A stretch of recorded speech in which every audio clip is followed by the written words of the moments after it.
1 dB, so hotellings would never occur with 1 dB. IVs, 2. One is group, the other one is time. Time is always counts as an IV.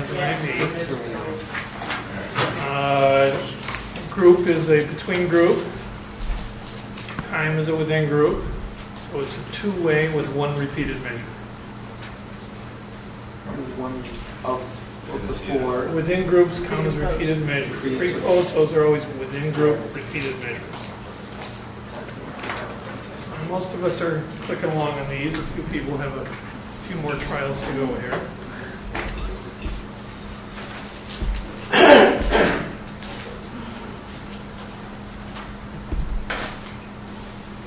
Okay, let me give you an expanded concept list here. We're going to cover everything on here for the exam next time.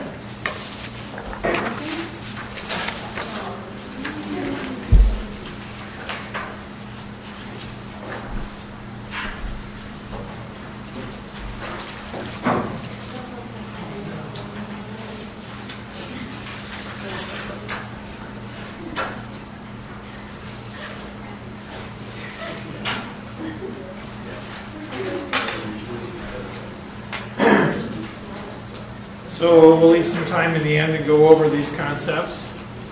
A lot of them we've done the exam on already, but we're kind of going back through them again. So today we're going to get into a little more complications with regression before we get into the most complicated use of it, which is structural equation modeling. But we don't do that until we do factor analysis.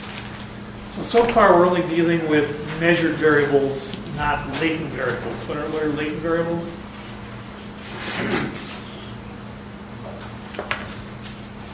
from last semester a little bit. So latent variables are variables made up of a bunch of other measures that are put together to create one construct. So let's say you're defining depression as symptoms relating to sleep, poor mood, sense of helplessness, sense of hopelessness, and maybe some other things, but you want to consider that a single construct of depression measure. So if you don't have a single depression measure, you could measure it by measuring a bunch of different things and combining them. Those are called latent variables or constructs, and those will be abbreviated by an oval shape. So we're not going to get to that until we learn how to make constructs with factor analysis. So now we're doing the simpler version of that, which is called path analysis, which we still are dealing only with measured variables. Each square rectangle box stands for a measured variable. So there's two concepts that come up in this process. One's called mediation.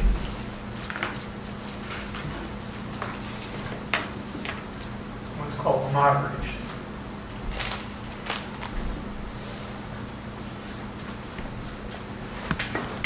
So we've actually covered moderation, even though we didn't call it that, because it's very much the same thing that happens in regression interaction. And conceptually, you're thinking that some variable moderates the relationship between two other variables. So variable A and variable C, and you think that A is associated with C, but is moderated by B. Example, stress leads to physical symptoms. Say we think that's true. What could possibly be a moderator for that relationship? Smoking? No, moderate. Something that would change the relationship. Like what causes the stress, so to speak? No. Let's say we think that stress leads to physical symptoms through either autonomic activity or immune suppression. What might be a variable that would moderate, would change that relationship? How would exercise might be, or social support. Medication. right? Possibly medication. Why not smoking? Or smoking. So we don't want to think about things that might be causal in the pathway, right? We want to think of things that will moderate or modify the relationship. The classic one is stress leads to some physical illness. We know that social support is a very strong moderator, right? There's millions of different studies that show that take people and give them strong social support, even if they're in highly stressful situations, the social support moderates or lessens the relationship between stress and illness. Right? So it wouldn't make any sense to say stress causes social support, which causes illness. Right? We would never want to say that. I mean, it could be that people under stress seek more social support, but generally we wouldn't think that. Mediation is more like this one where we're looking for causal links. We haven't really covered that. So really, if you think about the interaction we did last time, where we looked at the interaction between dissociation and intrusive thoughts, right? And it can go in either direction. So we kind of came to the conclusion that the interaction was that people who were high in dissociation and high in intrusive thoughts would have many more trauma symptoms. Now, we would never say that something like that dissociation caused intrusive thoughts, I don't think we would, then caused trauma symptoms, right? We're not thinking of it that way. We're thinking that the combination of two things together might produce something that's different than you'd get otherwise. So moderation, although this example doesn't exactly sound like it, the way you would test it is by testing interactions. Right, here would be the interaction between social support and stress. So you'd look at stress, social support, both going to physical symptoms, and you'd look at the product term like we did last time. We multiply them together. That would mean that people who happen to be high in social support and high in and low in stress would have very little symptoms. People who were low in social support and high in stress would have a lot of symptoms, and everybody else would be kind of in between. All right. So in a sense, we've covered moderation, and the kind of watchword now is that even if you think you have a mediational model, you should always test it for moderation. So what we did last time, you have a dissertation where you're looking at something mediating something else, like some physiological symptom mediating the relationship between trauma and symptoms. You would still want to test it for moderation to see maybe it's an interaction. Sometimes you get both of them happening at the same time. The more powerful models are the ones in path analysis where we're sort of purporting some kind of mediation. So in that one, we might say that smoking leads to coronary artery disease, leads to high mortality rates or something like that. This is mediation. That's mediation. So in mediation, we're trying to actually build either complete causal links or partial causal links. We're trying to look at how things actually work. Sometimes it's not there. Sometimes it's just you're looking at a phenomenon like, let's say you're looking at coronary artery disease is a good one. So let's say the outcome is coronary artery disease. It's a big population. And we think the causes might be stress, diet, exercise or lack of exercise, maybe family history, maybe blood lipids. All right, now are we just thinking all of those separately go in?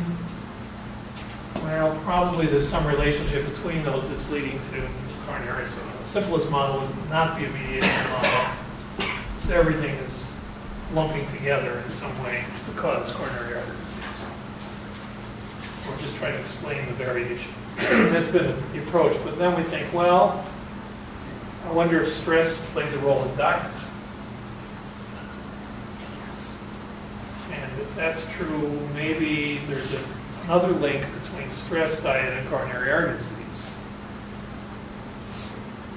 Maybe exercise is a moderator. So maybe that shouldn't be a direct predictor. Maybe it should be a moderator between these relationships. So what you do is you start building these models to try and understand how some complex phenomenon works. Did you say, like, conceptual level, that mediation is seeing the relationship between links leading to something? That is what you Like say? causal links. Causal links. Yeah, you're trying to, now remember, it's correlation, not causation, but we're using correlational methods to try and imply that we might have a causal link between something and something. And remember, we've had a bunch of these decision trees. This is the kind of hot stuff in our field now. We're now looking at moderators of depression, of treatment for depression. All right, so we know that cognitive therapy seems to have an impact on symptom improvement, depression symptom improvement. Right? So the first studies were just trying to show that CBT works better than regular therapy or than nothing or a placebo. Okay, now we sort of established that that's true. So You're saying there increases depression? Sorry. It increases the reduction in symptoms. Oh, no, that sounds like So depression symptom reduction.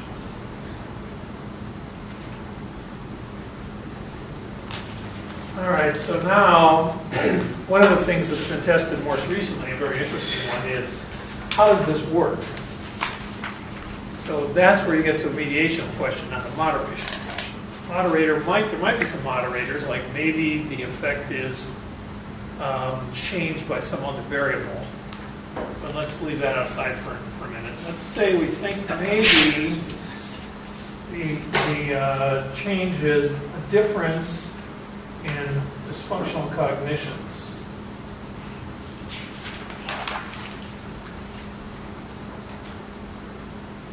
And if you listen to Edna Foa and other CBT gurus, they'd say, okay, well, you go in, you work with a person on their dysfunctional cognitions.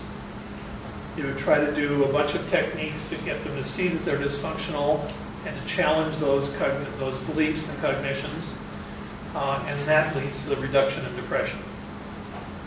All right, so we can test that by testing their people in CBT or not in CBT. This variable could be just a dichotomous variable. So let's say one group in CBT, one group in some other placebo. And then we look to see how much, we test them pre and post to see how much of the dysfunctional cognitions changed over the course of therapy. We give them a scale in which they endorse a bunch of items, yes or no, for dysfunctional cognitions. And then we see how that relates to their depression improvement. Okay. So if it works, then this relationship here should kind of go away when you put this variable in. See that? I put this variable into the equation, and this relationship goes from something significant to something non-significant. That means that the pathway is this way, not this way. So that's a mediational model test.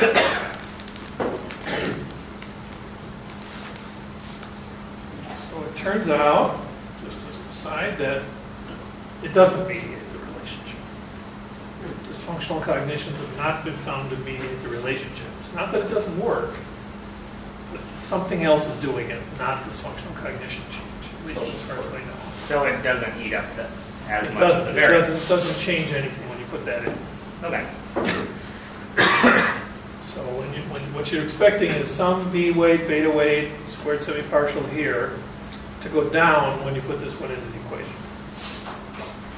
And you can test that. I'll show you some ways to test it. So that's important information because maybe we could do better with therapy if it isn't really changing the cognitions that's making the difference. So we're on to something. Whatever the cognitive therapists are doing We know, remember from previous decision trees, that creating a strong alliance and the patient adherence to the practice seems to mediate. That was a mediational study, right? So we wanted to find out what's making the difference. One of the things, I think it was last week's decision tree, we saw that patients who practiced more what they were given, and who especially practiced more, but also to some degree formed a strong alliance with the therapist, did better than those who didn't.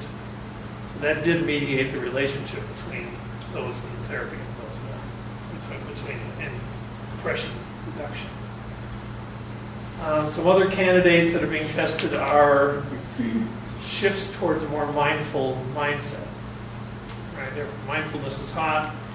Everybody thinks maybe any therapy that gets you to do sort of a metacognition about your symptoms. See it as something happening to you that you can observe instead of being in the middle of them. Maybe those therapies, they all seem to be working. Maybe that's the mediational component. So those are being tested, some successes, some not. It may be simply something very vague about the therapy relationship that we still don't know how to measure that's doing it, except the cognitive therapy does better than paid friend therapy. Going in and talking to somebody about your problems every week doesn't work as well as cognitive therapy. So there must be something in that technique that is getting us to it. One that we've been involved in ourselves is sort of similar to this, which is looking at this for panic disorder. All right, the classic view of panic disorder is that a person misinterprets normal physiology and in a catastrophic interpretation of like a little heart palpitation. And then that spins out of control because either they hyperventilate or just overly react to it. So if that's true, then this mediational test should work, and it doesn't. So it turns out that their change in their dysfunctional cognition doesn't change their ability to reduce their panics. What does mediate it are breathing parameters. Change their breathing patterns and learn to change their breathing patterns. That serves as a mediator. Nice mediator how it works. We've got a study that we won a prize for at a gastroenterology meeting where we looked at kids with chronic abdominal pain, and we looked at treating them with our feedback technique, which produces a kind of a physiological parameter called vagal tone, kind of a change in the autonomic nervous system. And we tested to see whether the change in vagal tone predicted the reduction in symptoms. And sure enough, it was a very strong predictor of the reduction of symptoms. Kids who changed that physiological parameter got the best relief from their symptoms. Those who didn't do as well. So that was very, very interesting to the gastroenterologist because it gave them a mechanism by which maybe the things would change. So these models can get very complex, but let's take a couple of simple ones to start with. See if we can work out how the regression works. Let's say we wanted to look at weight loss as an outcome. And we thought maybe exercise might predict weight loss.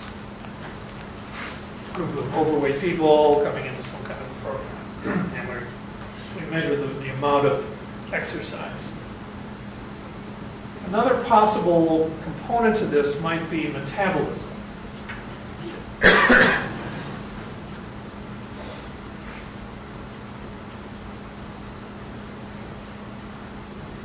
We might hypothesize that exercises changes metabolism. There's been some evidence to say that it might.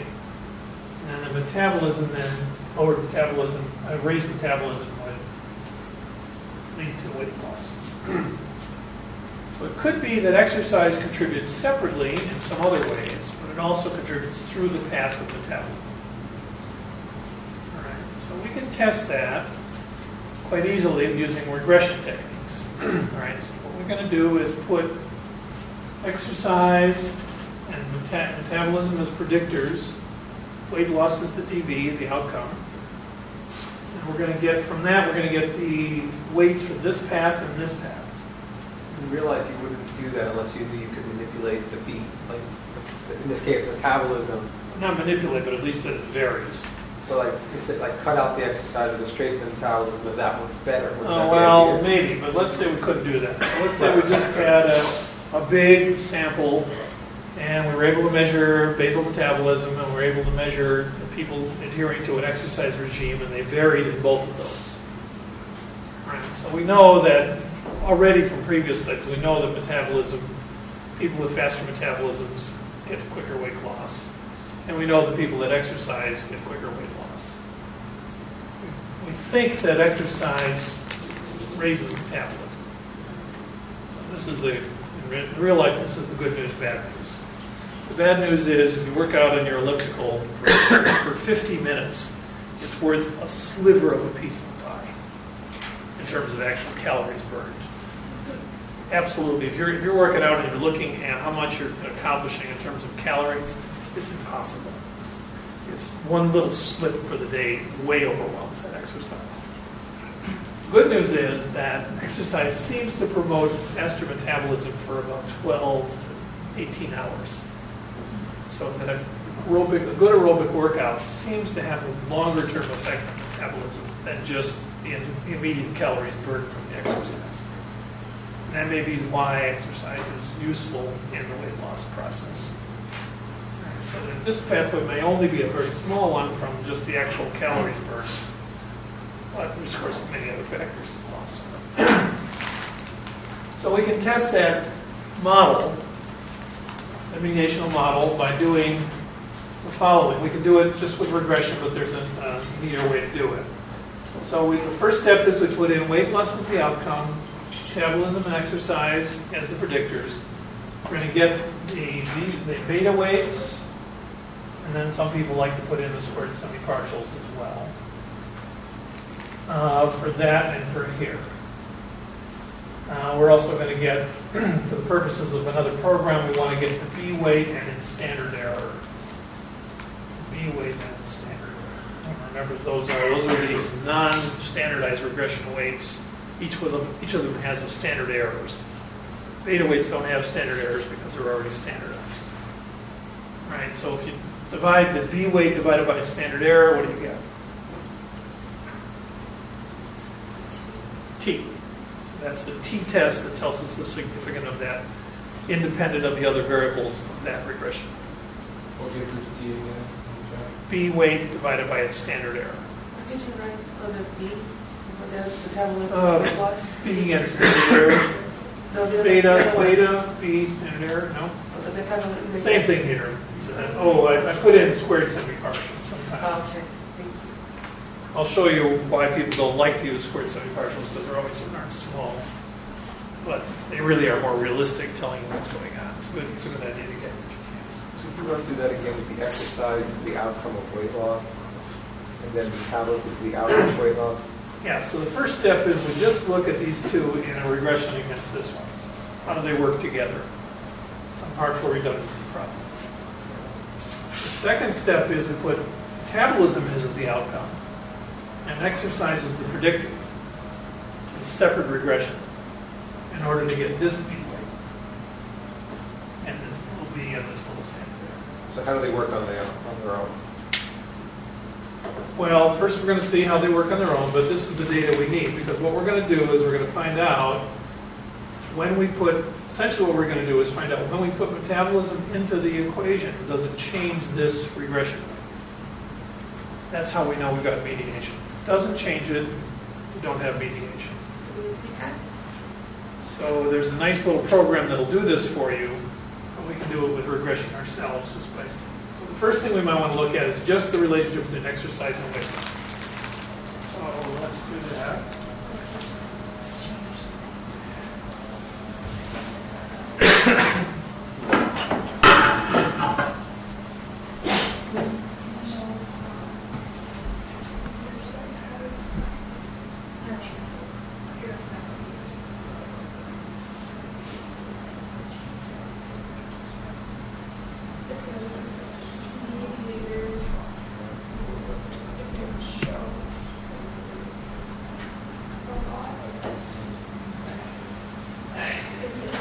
my SPSS up there?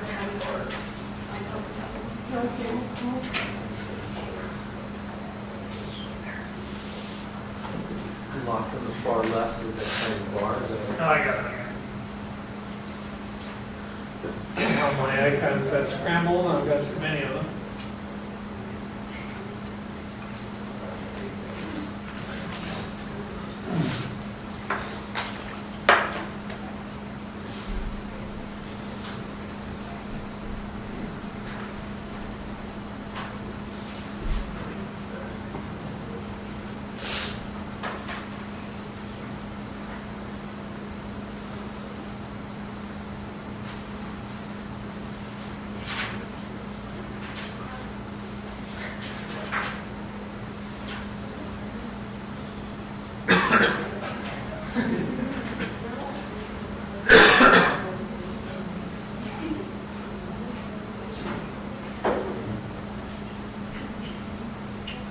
First thing I'm going to do is a regression with both of them in there, but I want to make sure I get weight loss as a DV, exercise as a predictor, and so is metabolism.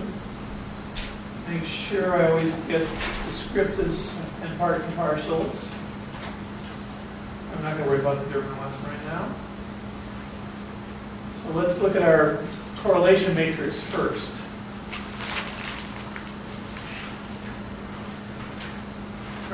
First thing we'll notice is that exercise is a strong predictor of weight loss. 0.864. So the regular Pearson R equal 0.864. That's that.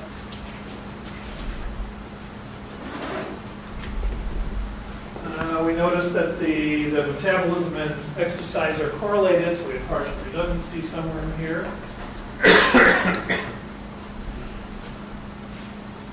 All right, so now let's look what happens to the beta weight of exercise when metabolism is in there. The beta weight goes to 0.932. Actually goes up a little bit. So that means that adding metabolism did not take away at all from our relationship between exercise and weight loss. And in this, notice metabolism was pretty highly correlated to weight loss too, 0.850. Because of its overlap, it kind of lost its power. We put it in here, it wasn't significant.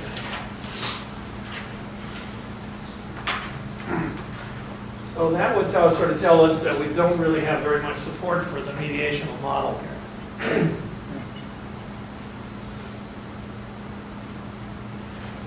Put those in.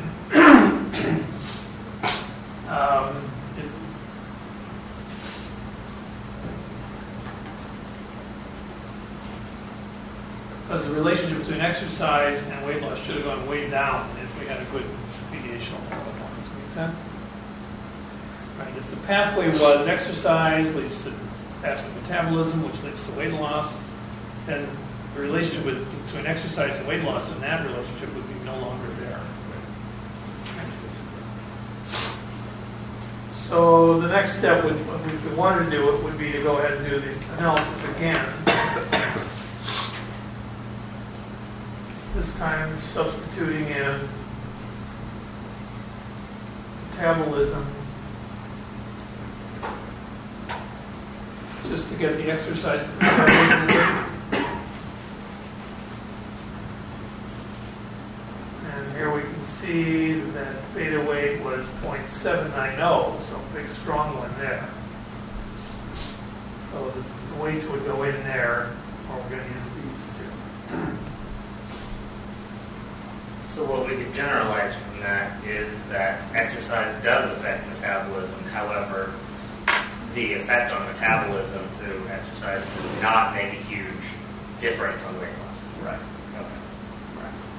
And that exercise and metabolism are so strongly correlated that we're not gaining much by having both in. Now, possibly a moderational model would work here, right? Because it could very well be that those folks with fast metabolism and who exercise a lot are really going to get a benefit. And those with slow metabolism might not benefit at all from exercise, right? So we can test this by putting in exercise time metabolism into the next step and seeing if that made any difference. This is a contrived, very small sample model. Couldn't see what you did this last time. Did you put in exercise determining metabolism? Yeah, just that.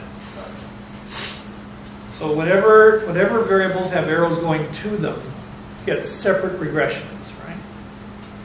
Model is in these models, whatever variables have arrows going to them, they get separate regressions. Let's try a little more complicated model. See how we can do it. Let's add another variable of food intake. Complicated. So when we measure metabolism, we're not talking about how exercise affected the metabolism, rather how their metabolism was. Yeah, what their basal metabolism is. Okay. How does one measure metabolism? Yeah, so It's very tricky. You got to put someone in an oxygen measured tank to see how much how much oxygen they use up per calorie burn. It's not an easy thing to do. What about ketones? Yeah, well, there's always these tricks. So there's scales that measure, Yeah. put some juice through your body when you stand on the scale, tiny amounts of electricity. Look at the resistance, and they think they can tell a little bit about metabolism from that. Sometimes there's a number of biochemical tests that they think might work, but if you really want to do it, you have to put somebody in a very complicated oxygen control. that's the best one we have today. Oxygen one. Yeah, I think that's the gold standard. There's a bunch of approximations of that. All right, so let's say we're now looking at our weight loss program, and we've got exercise, but now we also have food intake. So from some basis or another, we get the amount of calories the person's taking in. We have weight loss here. And now we have metabolism over here. So let's say we think that maybe exercise affects food intake. We know that people who exercise more feel freer to eat more. The old Starbucks after exercise phenomenon with a super sweet latte and a couple of spoons. The food intake, we know it definitely affects metabolism. This is one of the bad news things. The minute people start reducing calories, their metabolism goes down immediately. All right, this is an evolutionary mechanism that makes a lot of sense if you're living in the desert gathering nuts to live on. Because as soon as there's a famine, you better reduce your metabolism to burn off less weight and survive the famine. And then when the famine's over, you should put on calories like crazy. All right, so as soon as there's more food intake, then metabolism speeds up a little bit. We have a really dramatic example of the Native Americans living in the Phoenix area who lived through centuries of feast and famine, and now they're living on casino-based reservations, and 85% of them have type 2 diabetes and are obese. So these are people that put on weight like crazy as soon as calories are available, but they don't have famine anymore, right? So there's only feast. So they're a public health nightmare. This is all the more true for refined carbohydrates, compacted calories that we all eat. Metabolism, weight loss, exercise, weight loss. I think that food intake must affect weight loss, right? And exercise probably affects metabolism. So we have a more complicated path model here that we want to try to test. When we get to these models, you can test mediation in any form of it you want, but the way we do it is with an overall path model by putting in all of the regression weights and then testing the goodness of fit to the model compared to the original correlations that exist. So what we're going to do is, first we're going to put weight loss in. We're going to put in all three of these. This one to see.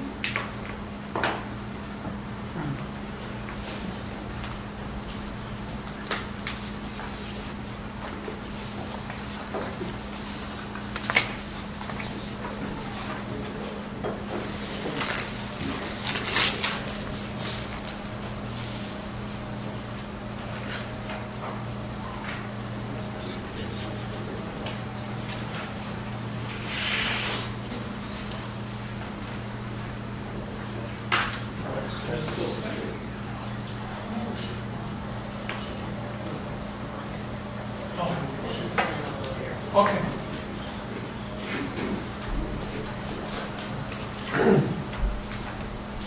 Okay, so this shows you how we do this. Generally, the rule is you put in beta weights. The standard is put in beta weights for the paths. So in this case, I'm going to go analyze, regression, linear. I'll put in weight loss against the other three. First. Okay, so that's going to give us all of the arrows going to weight loss. We can fill in those arrows this way.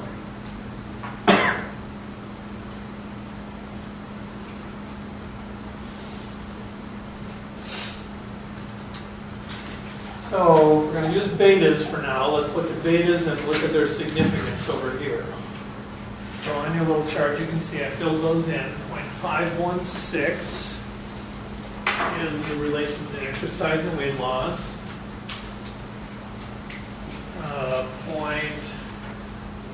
Food intake is minus 0.742. This is too good to be true model. Means the more food intake you have, the less weight you... More weight you lose? No, the less weight you lose. So that should be negative, right? This is weight loss. So that makes sense, the more intake. The more intake, the more you gain weight. It's just in a different direction because of its weight loss. It's not too good to be true, it's actually true. No, it's true. That was okay. Yeah, but you'll see it changes a little bit later. And then 0.795 is this one. And usually you just indicate with an asterisk that they're significant.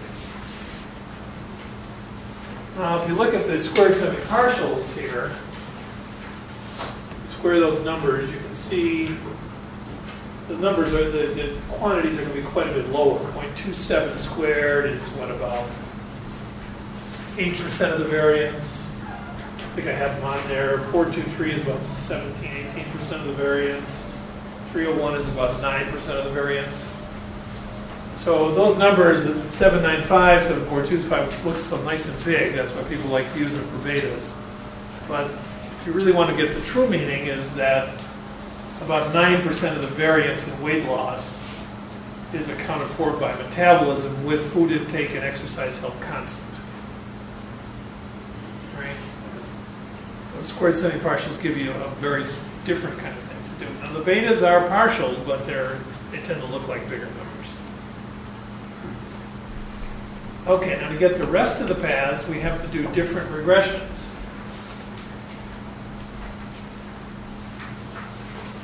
Just do from weight loss in the other direction?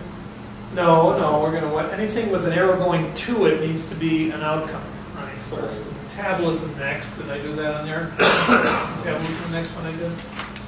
Yeah. Except it's labeled, I think.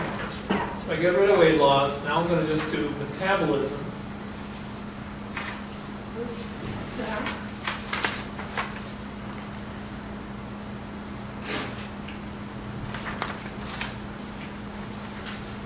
And food intake is going to metabolism as well as exercises. What's the top one? Metabolism. So now I see that. Now I can fill in my next set of beta weights. 0.522 from food intake metabolism. So significant. And 0.592 from exercise metabolism, which is significant. Okay, I've got one more that has an arrow going to it, and that's exercise and food intake. You don't really need to do another regression on that one because that's the data weight's the same as the Pearson correlation when there's only two things in the model. You go down to here and look at exercise to food intake. Exercise. Oops.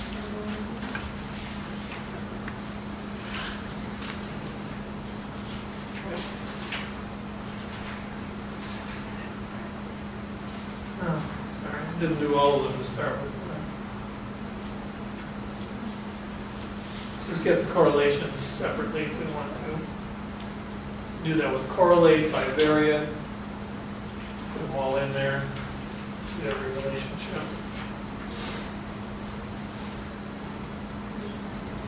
Okay. So exercise to food intake. Food intake. Exercise 0.378.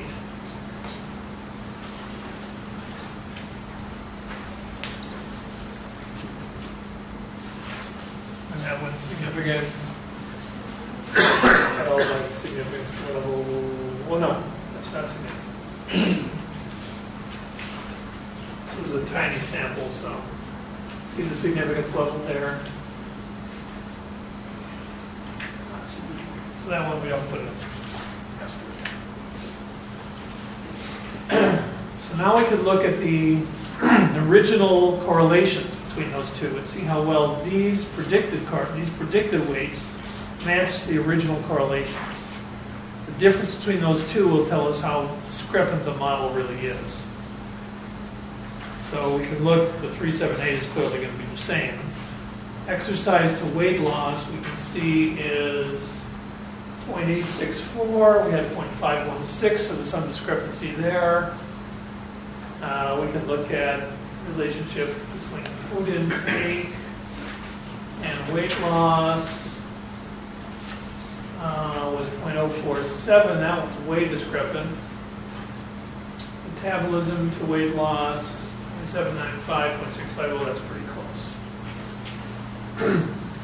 So what there are programs to do is to sort of take your let's call it an input model and a path analysis input model, and then do all the math for you and test it. And then there's a bunch of measures of goodness of fit that are used to do this.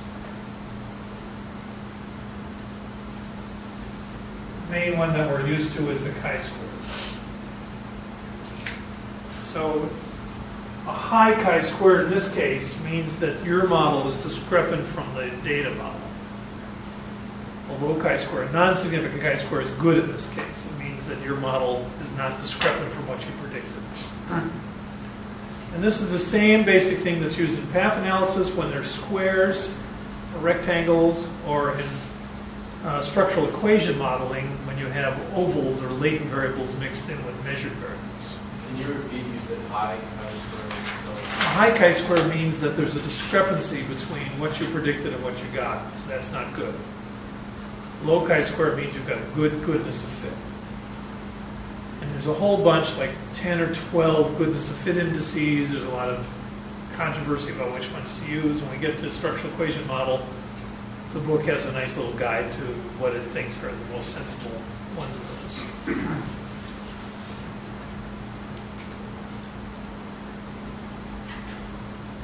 Again, high chi-square is that you have a good. It's discrepant. You don't. High chi-square means you have a discrepancy between what you predicted and what really happened. We're only looking at beta squares or beta weights. Yeah, but what it does is it looks at the beta weights sort of as correlations and it does something called reproduce correlations. So it kind of looks at the discrepancy between the model. And by doing all these regressions, it can do the math to see how well your model fits the actual data. So that's something that comes out in a table on XML. Yes, all right, AMOS. The other program we're going to be using is called AMOS, which is a structural equation modeling, which will do path analysis as well as structural equation modeling. And it will give you indices of goodness of fit and tell you about every pathway and where the discrepant pathways are. So you don't have to really go through it, but we'd like to go through it with regression so you really see where it's coming from. So now in this case, we might say, well, maybe we should think about our model a little bit differently. For instance, it doesn't look like exercise has much relationship to food intake. So we might want to change the model. The way you have to reproduce correlations is you take what are called direct effects, indirect effects, and spurious, just other relationships that seem to exist. So the direct effects are the ones going straight to weight loss, all the arrows going to weight loss. The indirect effects are things like this through here to there. And the way you get those is by multiplying these beta weights times each other. This times this to get an indirect effect. So there's a direct effect of exercise to weight loss, and there's the indirect effect going through food intake. Also, there's another indirect effect, exercise through metabolism to weight loss. So that would be this one times this one.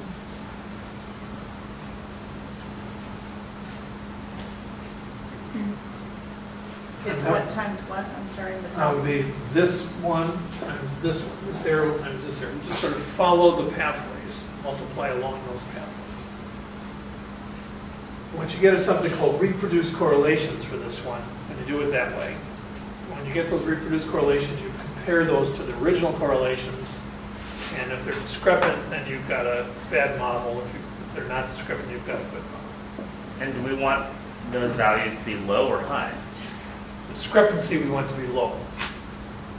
We want a lot of the variance explained, but we want the discrepancy between the predicted and the found model to be low.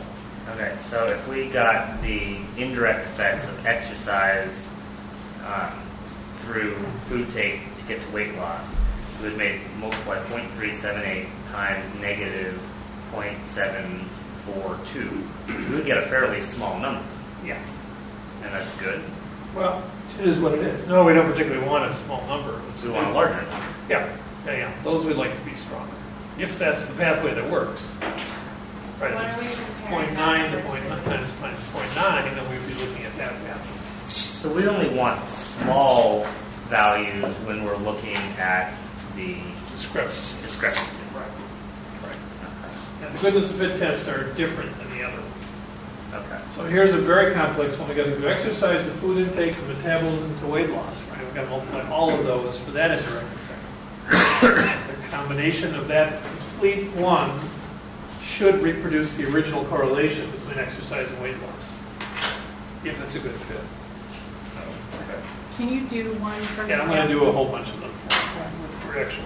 I got a different example with different numbers. Then twist it around when you said, if they give you discrepancy and the discrepancy is low, then my model is bad, but we want small values when we're looking at discrepancy. No, when the discrepancy is high, the model is bad. Okay. Did you say what spurious is? Yeah, spurious would be relationships that just happen to be there that we didn't predict in the equation, but may still play an important role. So we also may look at other pathways. This one, I think we've covered all the pathways, but I'll give you one where we don't cover all the pathways. Let's look at those slides. So what do we learn, for example, from multiplying exercise and food intake? So I'll show you. You come up with what's called a reproduced correlation. I've got their handout for you. And those can be compared to the original correlations. So we'll look at it in a different example in just a minute.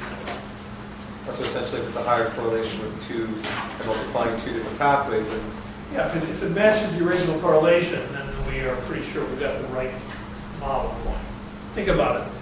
If exercise affects weight loss, if we want to know how exercise affects weight loss, what we're getting here is the partial relationship, right? Just how exercise independent of food intake and metabolism.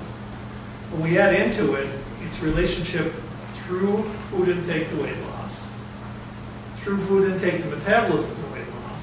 We add up those together, they should come up with the original exercise correlation of 0.864. Right? That would be everything. If it worked, if we got it right, then it should be not discrepant. If they're discrepant, then maybe our model isn't working. Maybe that's not how it works. Maybe it doesn't go through different pathways. Let's just switch gears for a second to look at some slides. Kind of give an overview of this, and then we'll go back and do one more example. Cause and correlation.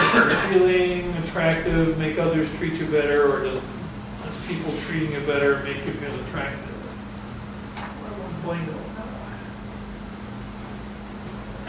Does pain cause depression, or does depression cause pain? Is the withdrawn parent giving up on the acting out child, or is the acting out child trying to get the attention of the withdrawn parent? Complicated relationships that are not always so easy to figure out. If we use an experimental method, we can manipulate variables and get a much better idea about causal pathway. But often we can't do that, so we have to use longitudinal models or correlational models, try and look at how things change in the real world, but we really can't manipulate them. And we do that by doing model testing. Model testing is great, however, it's always got caveats. It fits rather than proves, right? If theory A is true, then A and B should predict Y. You can only say your data does or does not fit the model you're testing, not that the model is right. So with any given one model, we have to kind of be cautious about what we can say in terms of, because there could be other variables that we're not measuring that could be involved in this. We're not doing experimental manipulation. You can't know if you made a specification error. It means you don't know if you put the right variables in or left variables out. Specification errors mean that you didn't specify the right model. So there may be a very important variable that we missed, like breathing in the panic model, right? They never thought about breathing. It's a very important variable that was missing. Or you might have variables in there that don't need to be.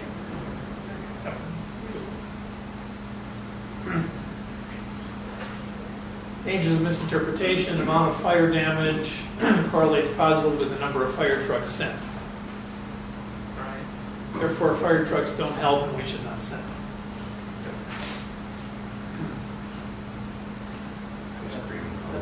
That's a problem, right? There's a lot of correlations like that that look real but aren't spurious. There's a strong correlation cross-culturally between milk drinking and cancer, therefore milk causes cancer. Well, there's a lot of other things going on and people don't drink milk, right? So it's a problem. On the other hand, if two things correlate very well, there's probably some causal path that somehow connects them. So with the middle, you can find out what in the middle, or what 5 things in the middle. Or just what's so it's probably a spurious relationship, like the fire truck one, right? What other things do milk drinkers do that might cause cancer? Well, they live in countries where people smoke a lot. Right. Milk drinkers? Countries where people drink cow's milk are countries where people smoke.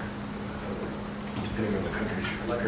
Maybe changing now, or something like that. Or could be, I don't know what else. Could be a billion things that it could be. The fact that the amount of damage correlates with the number of fire trucks sent is spurious relationship just because more fire trucks are sent to bigger fires, right? So bigger fires is the important thing, not the fire trucks. So, but if two things do correlate, we don't want to give up on that completely. It means there must be some pathway somewhere. So it's all about. In this, we make some assumptions. We assume the reliability of the measures. We assume what's called recursiveness, which means that the models don't work backwards. as they often do. Food intake changes weight loss changes food intake. Now we got a real, much more complicated model. But what they call recursive models are models that don't have the backward loop in them. And we've got enough complications with recursive models, so non-recursive models get to be really complex. Very complex relationship. And are we specifying the right model, the right variables in the model? So recursiveness would be like if weight loss caused more exercise. Yeah, or weight loss changes metabolism, right? It probably does. Think about it in this one. Weight loss might make you exercise more. It might lower your metabolism. It might change your food intake. Now, usually it's food intake leading to weight loss, so it's a little tricky, but what if you reduced your food intake, lost weight, and encouraged you to reduce food intake even more? Now you got a really complex model. Unfortunately, the real world often operates that way. We don't model it very well. Is the assumption that the model can work backwards or cannot? No, cannot. So with these techniques we're using, we're assuming not working backwards. So working backwards usually will just introduce more error into the model. We won't know that. We won't know where it's coming from, but we'll know that we're not doing very well.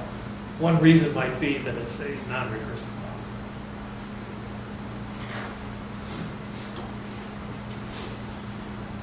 Direct pathways we've talked about are the mediational pathways, where A leads to B leads to Y, or C.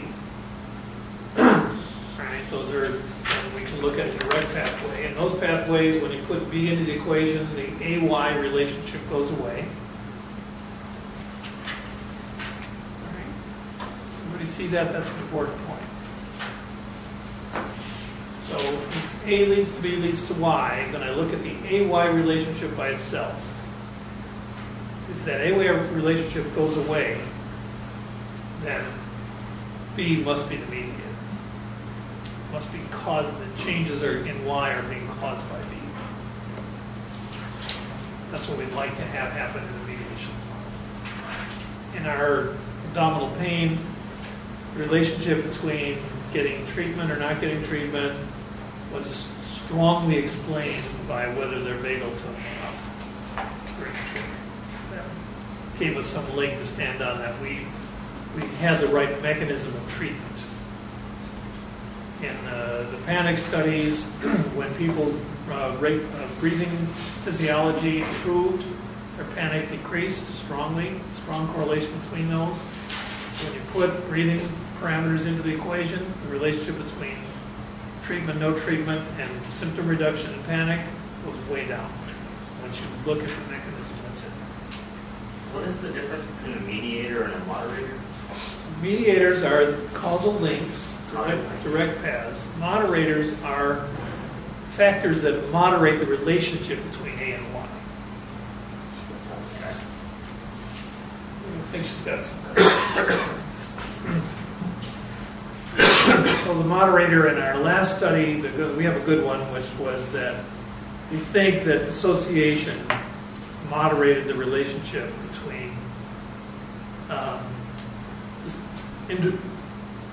intrusive thoughts and trauma symptoms. Right? We could look at it the other way too, that intrusive thoughts moderated, but we probably don't think that's probably what happened. So probably what happened in that study was people who were high in dissociation, trait dissociation, who did have intrusive thoughts, ended up with very severe trauma symptoms. So the relationship between the two is what the moderation occurred. We don't think that intrusive thoughts led to dissociation or dissociation led to intrusive thoughts, although it could have. Got it. But in that case, we don't think so.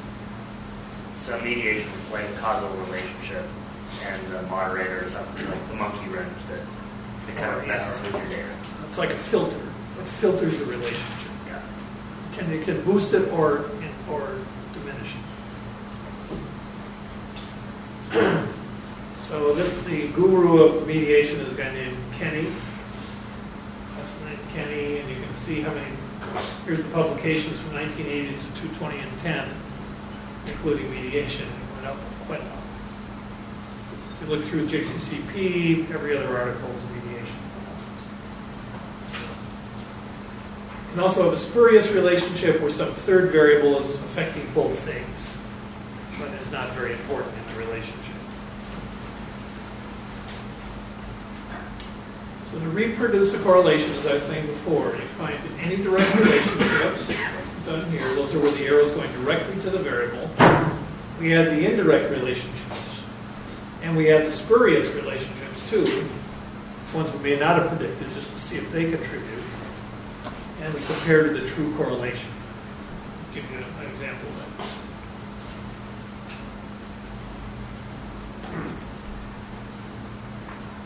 In this example, how quickly you get your dissertation done is the outcome. Expertise of your chair, this is a real study we did, is what we rated the expertise of the chairs, how much they know about the topic.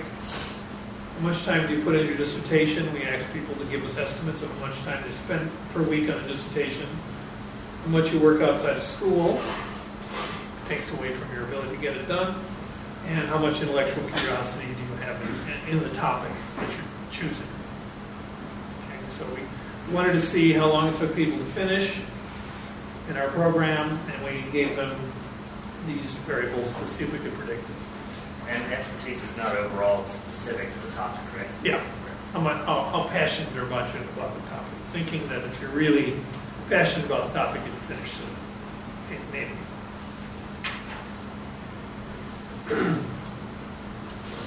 So X to Y is path C, X to M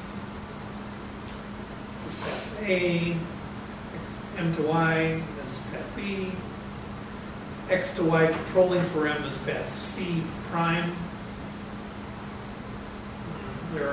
These are standardized right. These are what we call. Test path C, does X predict Y? Test path A, does X predict M? Regress M and X on Y. Test path B, because B is affected by both. Regress X and M on Y. Test path C prime. Notice the last two use the same equation.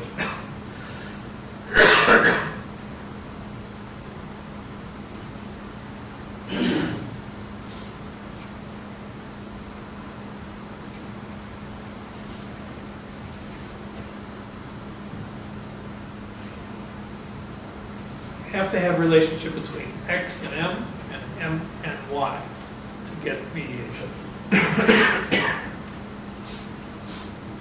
And X and Y might correlate 0 because X flows through the two mediators, one positively related to one, negatively related to Y. So you get all kinds of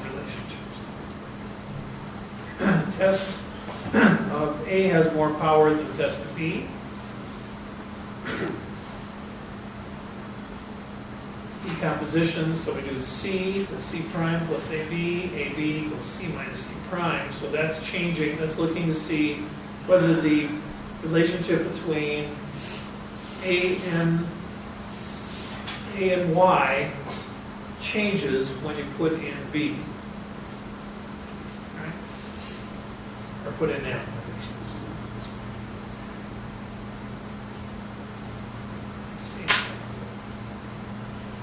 You have a suppressor, step 1 may fail because there's still an AB that is significant. Percent mediated might exceed 100%. So we have to always watch for suppressor effects in this that make everything much more complicated. I'm going to show you this one in a minute. There's a Sabel test that does this for you online, so you don't have to do all the calculations.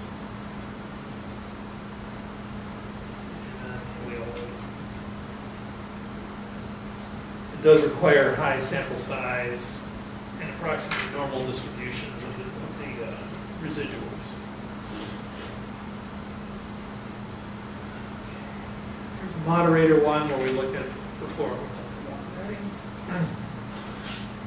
So Bell test is the mediational test does not approach for moderation. One should always check moderation first. And there's some advanced ones that do both moderation and mediation. Different example.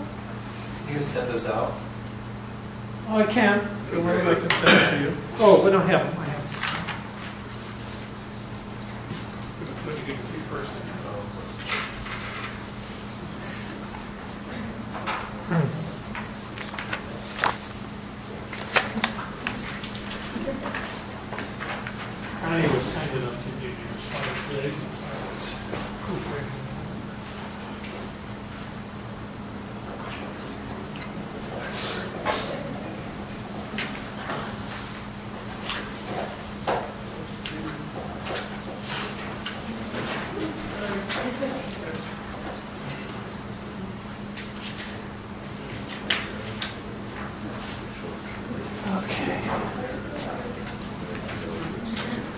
So actually, let's take a break, and I will give you a different handout. It shows you how this bell test works.